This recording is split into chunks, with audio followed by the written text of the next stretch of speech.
Good afternoon, ladies and gentlemen. It's a sad day. For Tigers fans. I stayed up a little late last night watching baseball. And I was reminded by the travesty that occurred sometime after midnight for Red Sox fans that there's a reason you play the game. There's a reason you play the game, right? Because when statistical probabilities say you cannot lose, Red Sox, Rays, you have to go to the playoffs. Did you use that chart during the debt ceiling? Sports is life. Sports is. Reverse is back. I hope not. But congratulations to the Tampa Bay Rays. Amazing comeback. And there's always next year. I don't have any other announcements. But I'll take your questions. Ben. Are you sad? I'm very sad. Glad you're hanging in there. Two questions. One follow-up on the jobs bill. I believe you said yesterday the Senate will act, and you're confident about that. Do you have any clarity yet? Does the president have any clarity from the Democratic leadership about when that will happen? Are you confident we'll vote in October? Well, I certainly understand that the Senate will. It's my understanding that the Senate will take it up in October, which begins in a few short days, and then of course how it proceeds. We'll have to see in terms of when the vote might happen. But we do expect, and the majority leader has said, that the Senate will take it up. We look forward to that because we feel very strongly that all of the elements of the American Jobs Act are designed to generate the maximum benefit to the economy and give the kind of boost to hiring that the economy desperately needs. As I said yesterday, if some members of Congress oppose portions of the Jobs Act, they ought to say what they are and why. Whether it's hiring back teachers or putting construction workers to work, rebuilding our infrastructure, renovating our schools, they should say why. Or maybe it's giving a tax cut to small businesses, or incentives to small businesses to hire new workers or increase wages or give employees, extend the payroll tax cut, extend and expand it that the Americans have had this year. And then when it comes to paying for it, we obviously believe it has to be paid for. The President put forward proposals that pay for it entirely and pay for it in a way that's balanced and fair, ensures that the burden is not borne by the middle class, that it's a shared burden, and that represents the kinds of choices we have to make in an environment where our resources are limited, and we have to make choices about what our priorities are. Can you say whether the president has spoken to Speaker Boehner about this or whether he plans to? I'm certain he will. I don't know if I don't think he's spoken to the Speaker in recent days about it. No doubt they will discuss it. As I mentioned yesterday, the president has put forward a plan in detailed legislative language and expects and hopes the Congress to take it up, debate it, pass it, and will obviously be part of that process as it moves through Congress. There's not a lot of complexity to what he's put forward. It's a pretty straightforward plan that outside economists have judged would be beneficial to the economy, substantially beneficial and beneficial to hiring. So this is the top priority of the American people, and it is absolutely the top priority of the president. So he wants Congress to take it up, act on it, and so that that Washington can do what Americans out there expect it to do, which is take measures to help the economy grow, help the economy create jobs, rather than, as we saw during the summer, through brinksmanship and intransigence, do things that actually hurt the economy dramatically. So we're hopeful that that's what will happen this fall. One other quick topic. There was an attempted attack on the U.S. ambassador in Syria, as you know. Are there any plans to remove him from Damascus for his safety? No, there aren't. And let me just give you my reaction to this, our reaction. These kinds of assaults against diplomatic personnel, including our ambassador, are unwarranted and unjustifiable. This is clearly a part of an ongoing campaign to intimidate and threaten diplomats attempting to bear witness to the brutality of the Assad regime. Day after day, Ambassador Ford puts himself at great personal risk to support the legitimate aspirations of the Syrian people. And I'd like to make this point, that we urge the Senate to show Ambassador Ford its support by confirming him and allowing his courageous work to continue. So we absolutely want Ambassador Ford to continue the important work he's doing, and we hope that the Senate will act to confirm him to make that possible. John. Good morning, or good afternoon. Pressure seems to be growing in Congress for more military action in Pakistan beyond just drone strikes. And Pakistan's intelligence chief was saying that that is just not acceptable, although he did seem to be trying to cool down the temperature a little bit by saying he didn't want things to get to the point of no return. How close are we to that point of no return with Pakistan, and what is the White House doing to cool the temperature? Well, as I said yesterday, John, the relationship that we have with Pakistan is complicated but very important. They have been important allies, the Pakistanis have been, in our fight against al-Qaeda, and that fight continues, and we expect to have continued cooperation with the Pakistanis on that. There's no question that we have disagreements, complications in our relationship, and we speak openly and candidly with the Pakistani counterparts, our Pakistani counterparts, about those. But we certainly believe that the relationship is important enough, that the kind of cooperation we get is essential to our national security, and we need to continue it precisely so we can most effectively take the fight to al-Qaeda and succeed in that region. And what discussions are going on right now with the Pakistanis about military action that might go beyond drone I'm not strikes? sure I understand what you mean by that. The This is something that, U.S. Senator military Graham action, This is what Senator Graham was talking about. He said we have lots of assets beyond drones. well, I'm not sure what he's referring to. Certainly, we take action against the enemies of the United States, members of al-Qaeda, where we find them, and as you know, in the case of Osama bin Laden, that happened to be in Pakistan. The fact of the matter is we are fighting a war in Afghanistan, and one of the problems we've had, which is where this issue arises from, is with the safe havens that the Haqqani network has in Pakistan. And that's an issue that we raise with our Pakistani counterparts, and we continue to have those discussions on a regular basis. Those discussions and discussions about the broad range of areas where we have shared interests and cooperation. Yes. Let me work this way. Thanks. If the president is promoting this jobs plan, the Senate's going to take it up in October. It has no chance of passing the Senate. How is that not a sign of resignation? You know, it's a on the sunny part day of- outside, Brown. But it's I don't the share truth. your pessimism. Well, Senate Democrats I've spoken with do, and I just wonder why it isn't a sign that the White House is resigned to a political win versus a policy win. I think I just utterly reject your premise. I will buy everyone in here a drink if by the end of this year there is not action on the Jobs Act.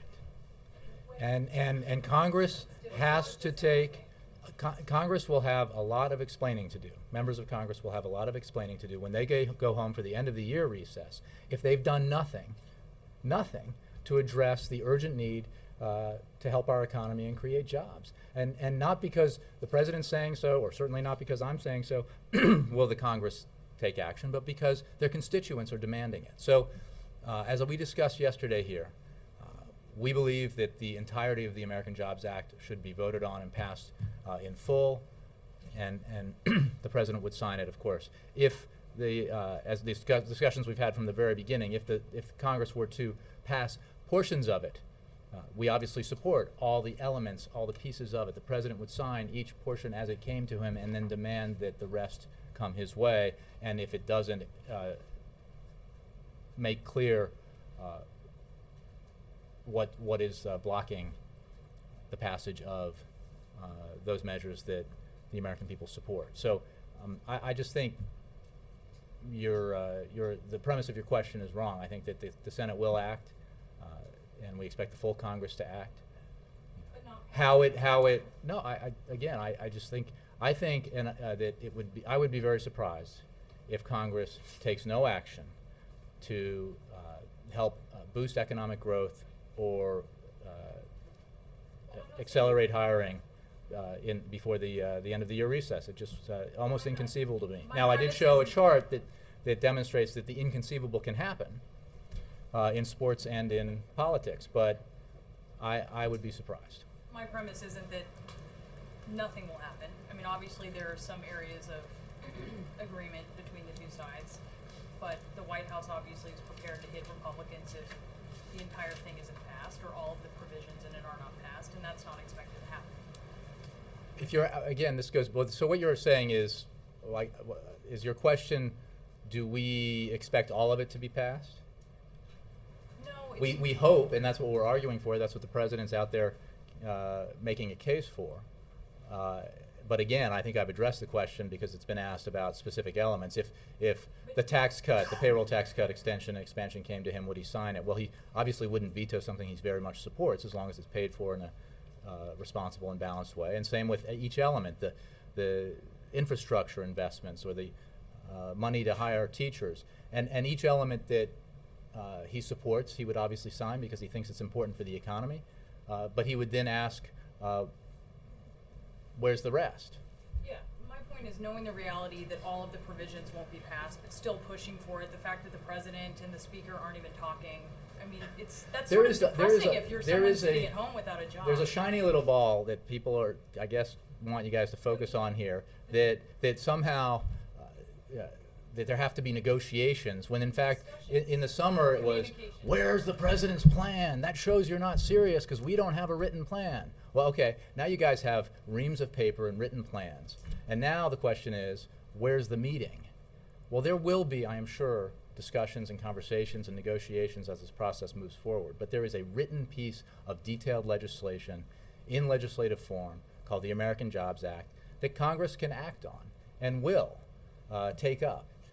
Where it goes from there remains to be seen. I just don't share your pessimism about its prospects. On a lighter note, the Washington Are you a Rays Monument. No. The Washington Monument, there's a lot of interest in it. It's outside the president's backyard. There's engineers rappelling down it. There's concern it may never reopen. Has he said anything about it? I'm not trying to be pessimistic. No. It's lighter. I haven't spoken to him about it since that report came out. I do remember asking him if he could tell whether it was leaning or not from his balcony, and the answer is no. Because when the earthquake happened, wasn't there a report that it leaned? I don't know, but I don't have any. I think the Department of Interior would have more information on that. I haven't spoken with him about it. It's obviously a very important symbol for this country and its democracy. So we certainly hope, as do all Americans, that it is properly repaired and reopened for the American public. Yes, Mary.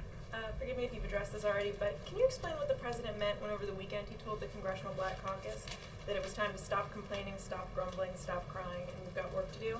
And what's your response to criticisms after the fact that he hasn't used similar language when addressing other groups? Well, I would simply say that the second part is utterly false because I've heard him use exactly identical language with folks that he's talked to. And his point, I think, is simply that this administration has accomplished significant things over the past 2.5 years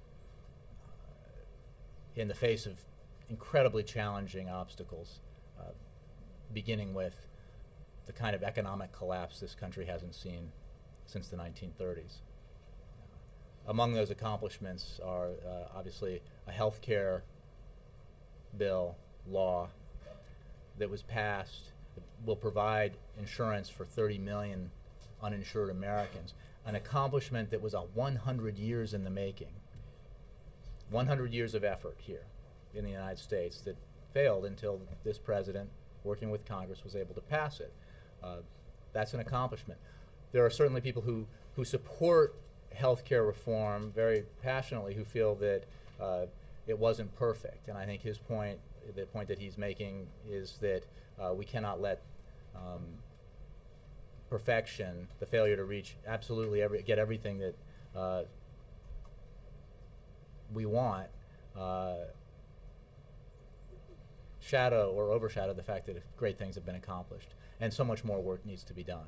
I mean, that's the essential message that he was bringing to that group and to many others. Yes. Jay, can I get you first to comment on the unemployment claim numbers that now show the number of people seeking unemployment benefits fell sharply last week, an encouraging sign that layoffs may be easing. Any thoughts on that? Well, I would say that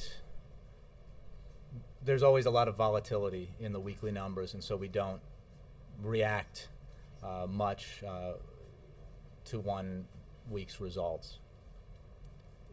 Whatever, when we have positive signs, those are obviously good, and we welcome them. But again, I have to acknowledge up front that there's a certain amount of volatility in that particular number, and it doesn't change the fact that we need to take dramatic action, significant action, to address the unacceptably high unemployment rate in this country.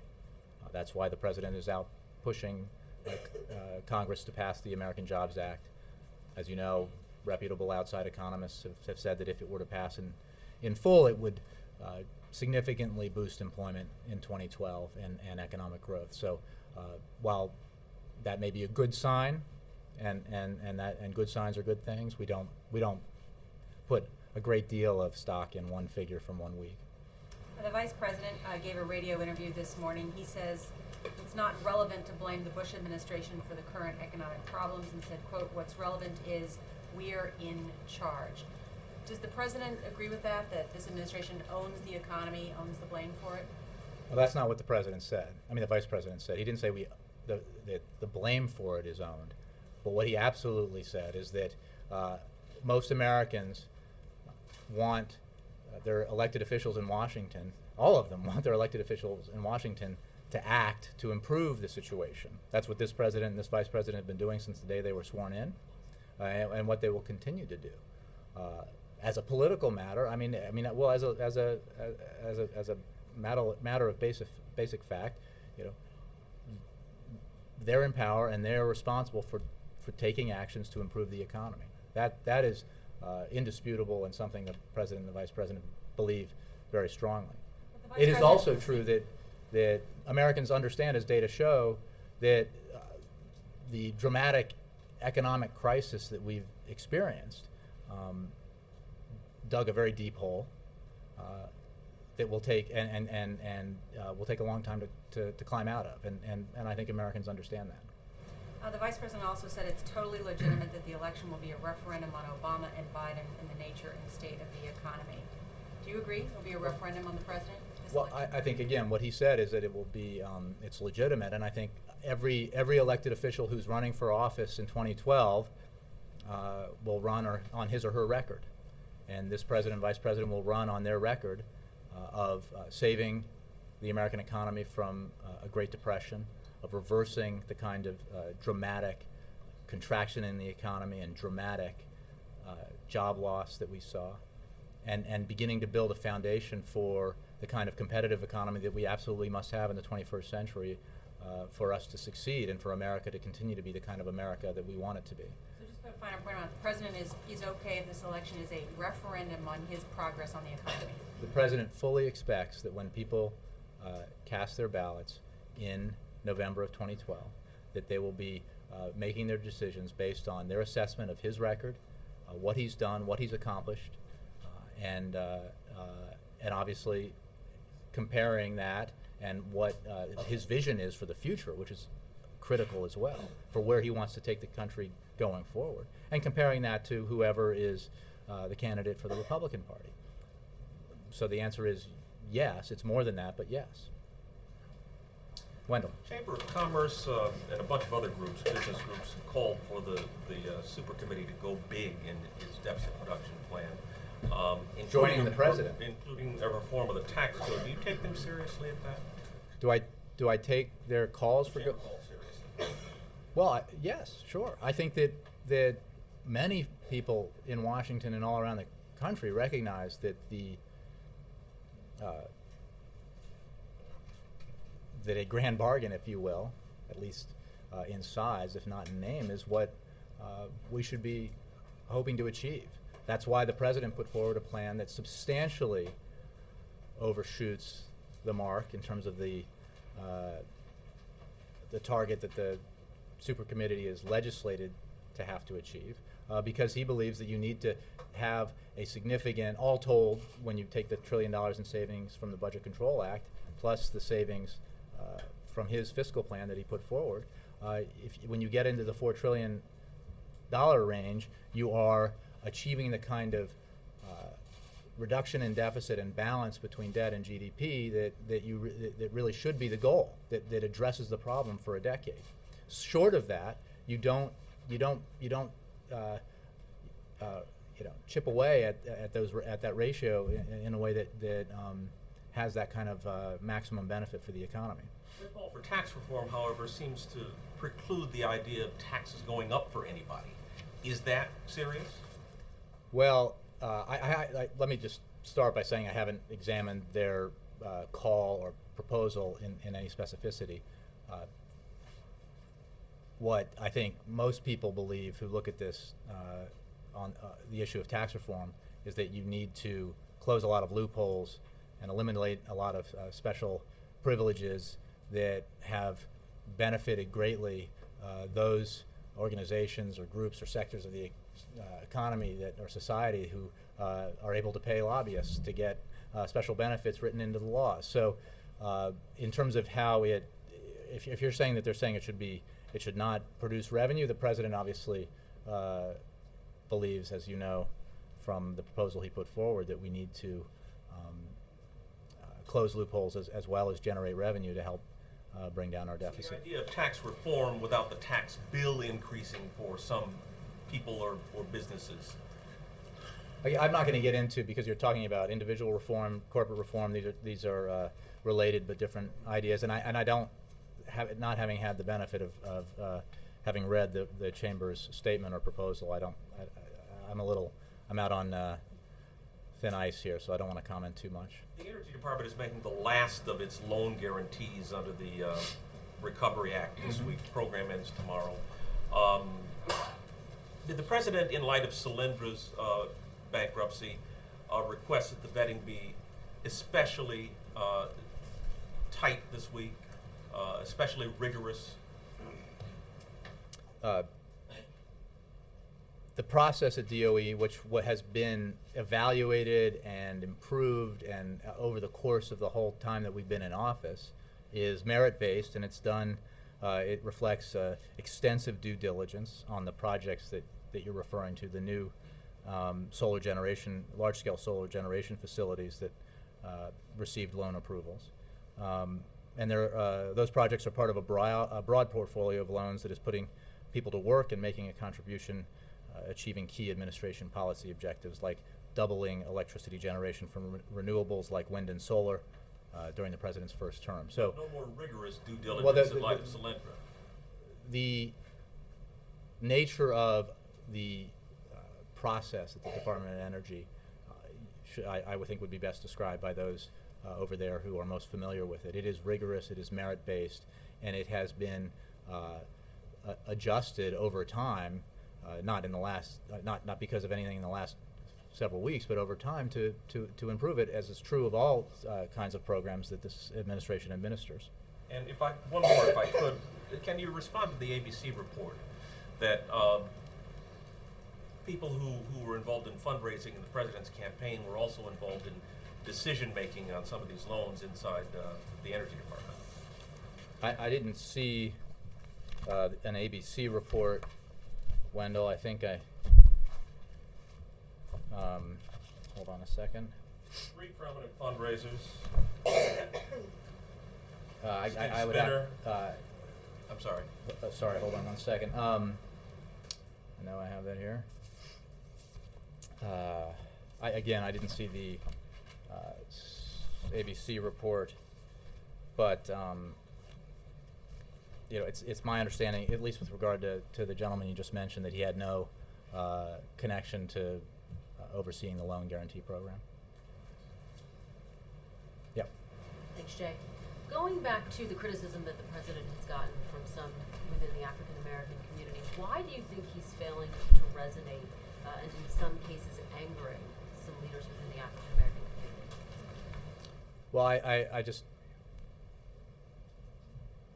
would take issue with the assertion. Look, people from every community are express their opinions. A lot of people are frustrated in this country for understandable reasons, because we have unacceptably high unemployment and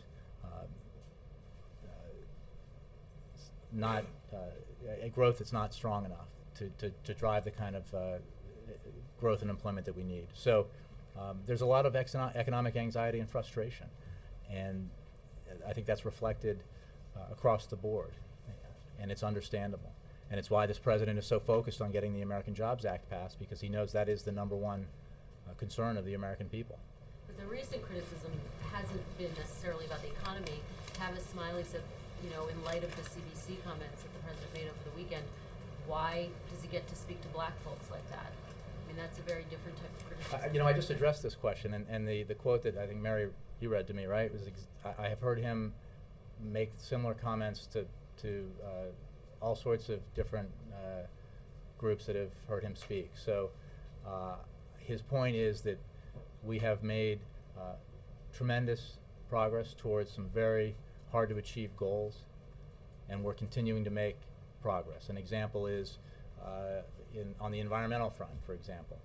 The fuel efficiency standards that this president enacted administratively with the cooperation of major automakers, both domestic and foreign, represent an historic achievement. The kind of achievement that, had it been passed legislatively through Congress, might be the single most important piece of environmentally helpful and energy-related legislation you could see in a generation. That's a huge accomplishment. It doesn't mean that our work on energy is done or our work on the environment is done, but it's an enormous accomplishment. I guess the question, though, is it doesn't seem like he's that concerned about this criticism. Will we see him try to do a better job of reaching out to some of these leaders, Cornel West, Tavis Smiley, Maxine Waters, who have been critical of him? I think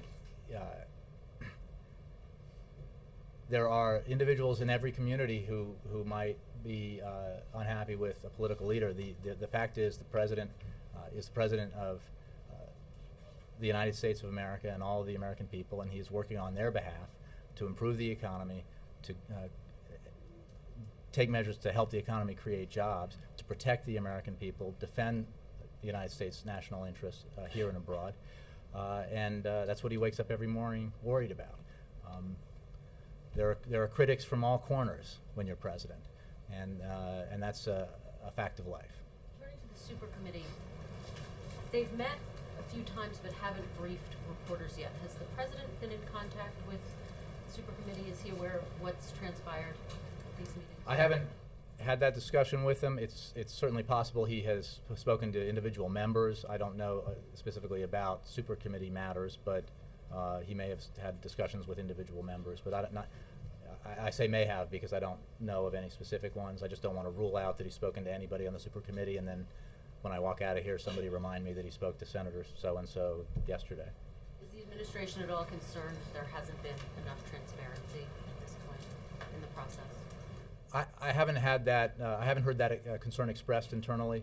I think our primary concern or interest is in the super committee focusing on its responsibilities, on the task that it's mandated to achieve, and hopefully to overachieving, to coming up with the kind of proposal the president put forward, which is balanced, substantial in size, and represents the sort of bipartisan approach and balanced approach that we've seen in from other committees and groups that have looked at this problem and tried to address it in a way that reduces the debt, deals with the deficit, deals with our long-term debt problems, and does it in a balanced way so that the middle class, for example, or seniors don't have to bear all the burden. Carol. Is on the healthcare law, is the president disappointed at all that what he's described as his signature achievement is now going to the Supreme Court and potentially become a pretty divisive issue for next year? Potentially becoming a divisive issue? I don't think there was any expectation other than that eventually that this would require a legal review. I think that's been the case of major domestic legislation of all kinds, including Social Security and Medicare. The fact of the matter is we are absolutely confident that the constitutionality of the Affordable Care Act will be upheld, as it has been upheld by numerous courts, and we look forward to that taking place. And what we also know is that although full implementation of healthcare reform doesn't take place until 2014 with the exchanges, there have been tangible benefits accrued to the American people already. Now, as the Kaiser report mentioned the other day, more than 2 million young people now are on their parents' insurance because of the provisions that have taken effect from the Affordable Care Act. And that's a very important fact to remember, and that's in addition to the protections for those with pre-existing conditions that now are in place and already implemented. So we look forward to legal review that upholds the constitutionality of the Affordable Care Act. We note that not only have lower courts upheld its constitutionality, but the fact of the individual mandates being both constitutional and wise policy is an opinion shared across the ideological spectrum. Former governor of Massachusetts just said the other day, the idea for a health care plan in Massachusetts was not mine alone. The Heritage Foundation, a great conservative think tank, helped on that. I'm told that Newt Gingrich, one of the very first people who came up with the idea of an individual mandate, did that years and years ago. It was seen as a conservative idea to say, you know what? People have a responsibility for caring for themselves if they can. We'll help people who can't care for themselves, but if you can care for yourself, you got to take care of yourself and pay your own bills. That's former governor of Massachusetts describing the individual mandate and why it's smart policy, and we certainly agree. I guess what I'm asking is, what's the president's reaction? And is this what's transpiring? Is this how he envisioned, or what he wants? Carol, I don't think anybody ever. I mean, correct me if I'm wrong. This is the kind of thing that we expected would be taken to the courts, and we have proceeded through these cases. I'm not disputing that. I'm asking, I'm asking for a sense of what his mood is about this happening right now. Well, I don't know that his mood has changed appreciably since it was fully expected to happen, but he feels very confident that the Affordable Care Act will be upheld as constitutional, the individual mandate, and that implementation will continue apace as it has, because we're and very pleased to see that tangible benefits from the act are already being felt by the American people. And just one more on that. Do you guys have any estimation on what it's costing to? What? Sorry. What it's costing the administration to fight these? You'd have to ask the Department of Justice, because they handle the court cases. Mark. Jay, the new fiscal year begins Saturday.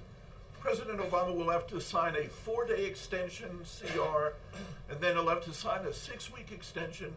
Have you heard him talk about whether he thinks this is any way to run a government, or fund it at least? You know, Mark, I haven't heard him address this particular instance of this kind of process. I know that he shares a lot of people's frustration about how difficult it is to get seemingly simple things done in Washington. That was the case this past week with regard to the funding of government at a level that had already been agreed to through the Budget Control Act. But I haven't heard him address the particulars that you just discussed and the, the kind of repeated steps that need to be taken in this case. And if he's not worried about the Washington Monument, has he said anything about how long the big dig out there has been taking? I haven't had that discussion with him at all. Can you raise I think his office is far enough away that he doesn't hear the banging and the drilling. Well, so. you sure do. I do, although it's not nearly as loud as it used to be. I think when Robert was here, it was worse. So I lucked out. Because they dug deeper. Yeah. Thanks. Margaret. I have two questions. The first is on, I'm curious whether the President has been following the actions in the German Parliament today with regard to the Eurozone crisis. The lower house of the Parliament passed, some measures to increase Germany's contribution and the SFF leverage. And I'm just wondering, is the President following this? Is he speaking with Merkel? And is this the sort of, decisive action that he wants European countries to be engaging in? When I saw him this morning, he didn't mention whether or not he had been briefed on or knew about the vote in Germany. He is following the issue generally very closely because it is very important, and he has had regular consultations with European leaders about the overall issue of the Eurozone and the need for Europeans to take forceful decisive action to deal with it. And as we have said in the past, as I have said and others, Europeans have the capacity to deal with it. We have urged them to take the kind of action that is necessary to deal with it, and we obviously support the actions that have been taken to address it and urge them to continue that. But on this specific vote today, I haven't had a discussion with him about it. I'm sure he's aware of it because he's had advisors come in and out on different subjects. Do you know, are you aware, is he planning on talking with her today? Is that scheduled? Not that I'm aware of. I can, if he has it's already pretty late there, but so I don't think he had that a call to Chancellor Merkel today, but I'll double check that. I had a completely non-sequitur question too. The President expected to speak at the Human Rights Campaign dinner over the weekend, and the last time that we checked in, his views on gay marriage were evolving. I wonder whether we'll get an update on that evolution at the dinner, or whether DADT will be the main and essentially only news-breaking topic of conversation. I haven't seen a draft of the remarks yet, so I don't want to anticipate what he might say. I certainly think that the successful repeal and elimination of DADT is a topic worth discussing. It's a major accomplishment and a much needed one. But beyond that, I don't know what he will say at this point. Speech himself? What's today, Wednesday? Thursday?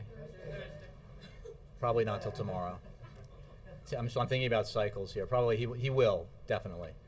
There are very few speeches that he gives that he hasn't marked up left-handed, so he will. Can I just ask you about immigration? We have a story recently on the website saying that the administration and Justice Department lawyers are reviewing statutes in 4 other states to potentially get involved in tough new immigration laws that have been considered or passed in those states. I think Utah, Georgia, Indiana, South Carolina. The reporter who wrote the story talked to experts who are saying this kind of federal intervention is highly unusual. Can you talk about what's going on with this, if you're aware, and kind of what's prompting this from the administration? Do you consider this an extraordinary step, and are you actively considering taking court action in these states? I will have to refer you to the Department of Justice, not as a dodge, but I think they have a better answer to this. I don't. But the president said yesterday in the roundtable forum with Latino reporters that what you don't want, I think, just to quote him accurately, he said that you don't want 50 states with 50 different laws. Well, that's certainly been his position, and he said that I think on numerous occasions, and that's federal law is federal law for a reason when it comes to immigration. But I haven't heard him say anything more than that in regard to your first question. So you might just get better direction from the Department of Justice in terms of what actions and involvement we might have legally. Has he given recent instructions to take stronger action in these cases? Not that I've heard him give, but if he has, Justice would know about it. Mark. Hi, Jay. Picking up on Margaret's Europe question, how big an economic threat does the president believe the debt crisis in Europe poses to the U.S. and the U.S. economy? I'm not sure how to measure it. It's obviously caused problems for the domestic economy, the American economy, this year, and as well as problems for other economies around the globe. It is one of the economic headwinds that has contributed to the slowdown in growth here and the related slowdown in hiring. How big? I'm not sure. I would hazard a guess, either in his voice or mine, but it is a concern, and you know, the Eurozone is a major factor in the global economy. We are very close allies with our European friends and work with them very closely in discussing these matters, and as I said before, have urged them in our consultations at all levels to take direct, forceful action to deal with it. So I hope that answers your question. You said before that the Europeans have the capacity to confront the problem, but most analysts you ask, even about what the German parliament did today, will say that's not enough. They need closer coordination with the ECB, and they need a bailout fund that is substantially larger than even the larger one they're putting together. So when the president speaks to European leaders, is the message not only you guys can do it, but you guys have to do more? You're not doing enough? Well, I think when I say that we are urging Europeans to take forceful, decisive action, that continues to be the message, even as we take note of the actions that have been taken already. So have you seen forceful action so far? Well, they're certainly they're certainly addressing it. But we continue to deliver the message that we believe forceful and decisive action needs to be taken. And when we say that they have the capacity, obviously we're talking about the financial capacity to deal with this. They have the resources and capacity to handle the problem, and then it becomes a matter of, and understandably difficult given the nature of the system, but it becomes a matter of political will and collective action that needs to be taken. So we continue, the Secretary Geithner and others have these consultations regularly. We closely watch what's happening and keep up those conversations. Jay, can I briefly follow up on Mark's question? He was thinking ahead to November and the latest CR running out. And I'm thinking also the super committee coming up in November. The president's supposed to be out of town, out of the country a lot of that month between the G20, APEC, Indonesia, Australia. Are you concerned that all of this is going to be coming to a head when he's going to have to operate by remote control? Well, I think two things. One, the tasks of Congress that are basic and fundamental to their responsibilities should be achievable without emergency action by the President of the United States. And that was our position last week, and this week it's certainly our position as regards November. And the deadline for the supercommittee is for the supercommittee itself to act. It's not for Congress to act. And this is a congressional mandate for a congressional committee. The President has well in advance put his detailed proposal on the table, which he hopes the committee will seriously consider. But it obviously, the committee is the acting body here. We hope that as we enter October and work picks up on with the committee, that they will, again, as I said, address, take up the proposals the President put forward, and we can have conversations with them about that and urge them to go in certain directions and provide them information about our proposals and why we think they're the right ones. But ultimately, the committee has to act. Well, it was a big deal last time. It ended up, again, he was right in the thick of it. Well, let's just remember the fundamentally different nature of what we're talking about in terms of, if you're referring to the debt ceiling crisis. Oh, actually, that And the failure to act in terms of the debt ceiling crisis would have been catastrophic for the economy, both here and around the world. It could have precipitated a global financial crisis that would have made what happened in 2008 seem minor. So there was an absolute imperative in the end to ensure that we did not default on our obligations. And even the threat of default, when the mere possibility that Congress wouldn't take action, that it would be held hostage by a minority of membership of the House of Representatives, and it wouldn't take action to lift the debt ceiling, even that prospect did serious harm to the economy and certainly caused great turmoil in the market. So that's a different kettle of fish, if you will, from what you're discussing now. Ann? Hi, thanks, Jay. Twice you answered that you've heard the president tell other groups to stop complaining. Can you tell us whether any other groups have been told to take off their bedroom slippers? And should anybody in the ballroom that night take offense that the president is admonishing, but take off their bedroom slippers and start marching? The message that he delivered, he has delivered that night. He has delivered to audiences in different. Well, I would have to go back and look at the speeches. He has certainly used vivid language, similarly vivid language, before a variety of audiences. And his fundamental message is simply what I described before, which is those who support him and supported his candidacy in 2008 and who support the kind of agenda that he's put forward should have a lot to be proud of in terms of the accomplishments that have been achieved in the last 2.5 years. That there is still much work to be done. His point is that we need to, all of us,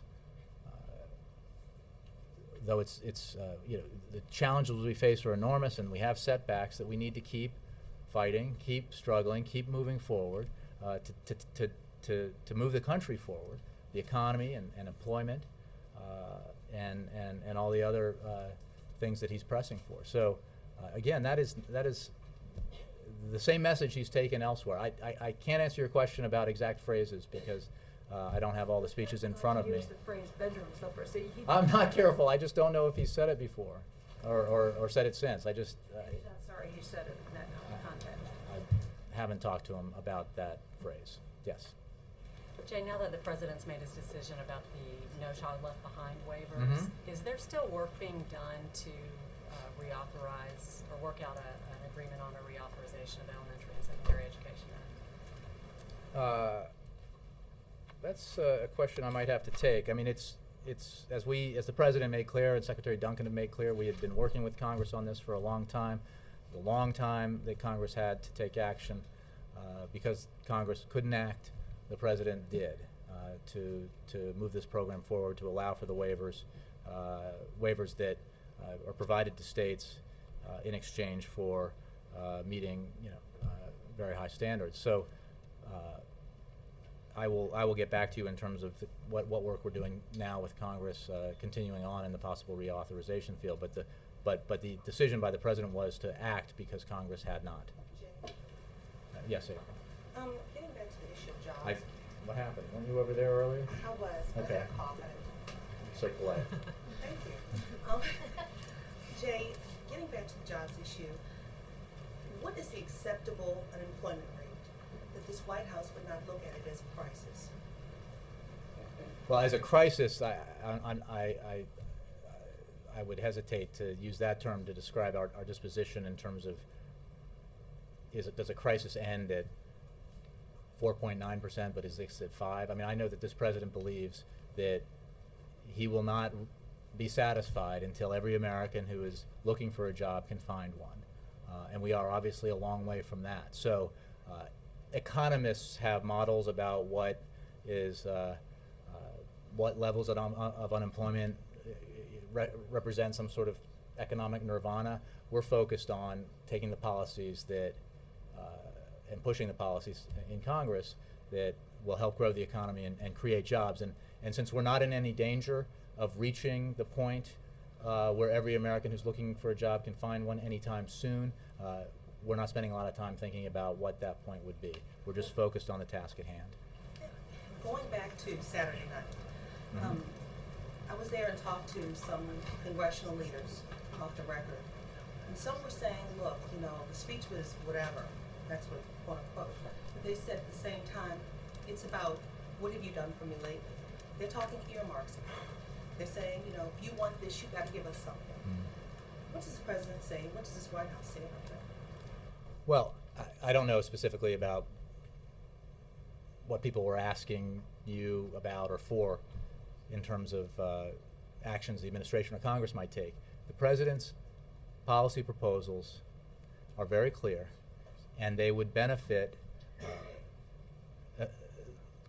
hard-hit communities. They would benefit teachers who've been pushed out of a job because of cutbacks in their states, construction workers who are idle because of the lack of work in states. They would put extra money in the pockets of every working American who gets a paycheck through the payroll tax cut holiday. So, an expansion.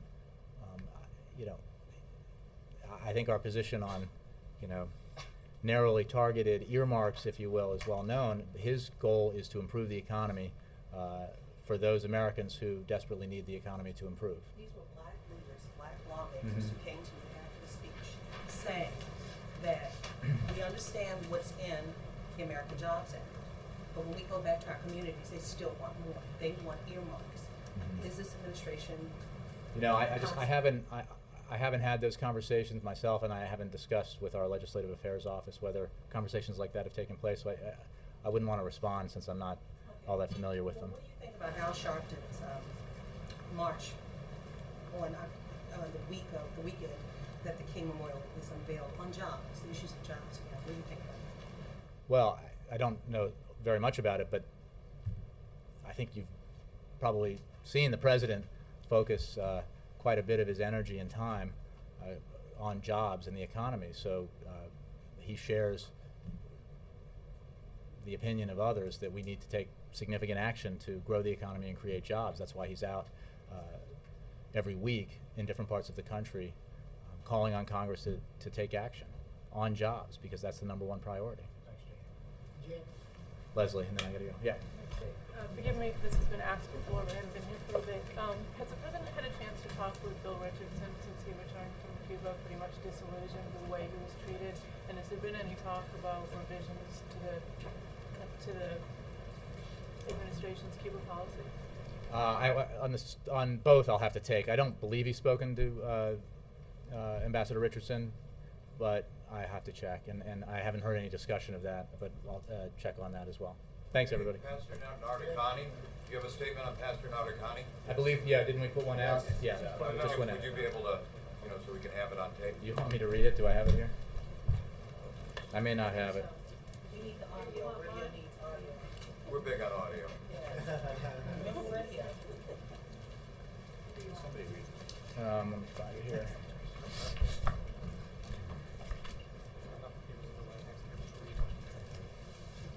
Is this the statement itself, the one in the box? You want to see? I mean, I assume that's the same. Okay, regarding Mike's question about Pastor Yusuf Nadarkhani, the United States condemns the conviction of Pastor Yusuf Nadarkhani. Pastor Nadarkhani has done nothing more than maintain his devout faith, which is a universal right for all people. That the Iranian authorities would try to force him to renounce that faith violates the religious values they claim to defend and crosses all bounds of decency and Iran's own international obligations. A decision to impose the death penalty would further demonstrate the Iranian authorities' utter disregard for religious freedom and highlight Iran's continuing violation of the universal rights of its citizens. We call upon the Iranian authorities to release Pastor Nadarkhani and demonstrate a commitment to basic, universal human rights, including freedom of religion.